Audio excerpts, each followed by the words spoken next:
హైదరాబాద్లో జరుగుతున్న Miss World పోటీలపై మిస్ ఇంగ్లాండ్ మిల్లా మ్యాగీ సంచలన ఆరోపణలు చేసిన సంగతి తెలిసిందే. స్పాన్సర్స్ ను ఆనంద పెట్టాలని తమపై ఒత్తిడి తీసుకువచ్చారని, తమను వేసేలాగా చూశారంటూ ఆమె తీవ్ర అసహనం వ్యక్తం చేస్తూ పోటీల నుంచి మధ్యలోనే తప్పుకొని స్వదేశానికి వెళ్లిపోయినట్లు వార్తలు వస్తున్నాయి. మిల్లా మ్యాగీ ఆరోపణలపై బీఆర్ఎస్ వర్కింగ్ ప్రెసిడెంట్ కేటీఆర్ స్పందించారు.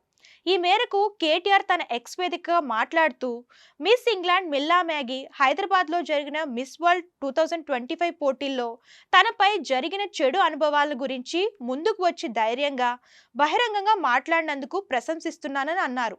ఆమె తెలంగాణలో ఇలాంటి చేదు అనుభవాన్ని ఎదుర్కొన్నందుకు చింతిస్తున్నానని తెలిపారు.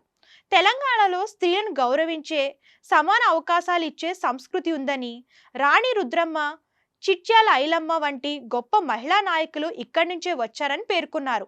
మిల్లా మ్యాగీ ఎదుర్కొన్న అనుభవం తెలంగాణ నిజమైన సంస్కృతిని ప్రతిబింబించదని, ఆమె త్వరగా ఈ చేదు అనుభవం నుంచి కోలుకోవాలని కోరుకుంటున్నానని అన్నారు. ఒక కూతురి తండ్రిగా ఏ మహిళ, బాలిక ఇలాంటి అనుభవాలు ఎదుర్కోకూడదని ఆశిస్తున్నట్లు పేర్కొన్నారు. అలాగే బాధితురాలను తప్పుబట్టే ప్రభుత్వం, మిస్ వరల్డ్ నిర్వాహకుల వైఖరిని తీవ్రంగా ఖండిస్తున్నట్లు తెలియజేశారు. మిల్లా మ్యాగీ చేసిన ఆరోపణలపై పూర్తి విచారణ జరపాలని కేటీఆర్ డిమాండ్ చేశారు.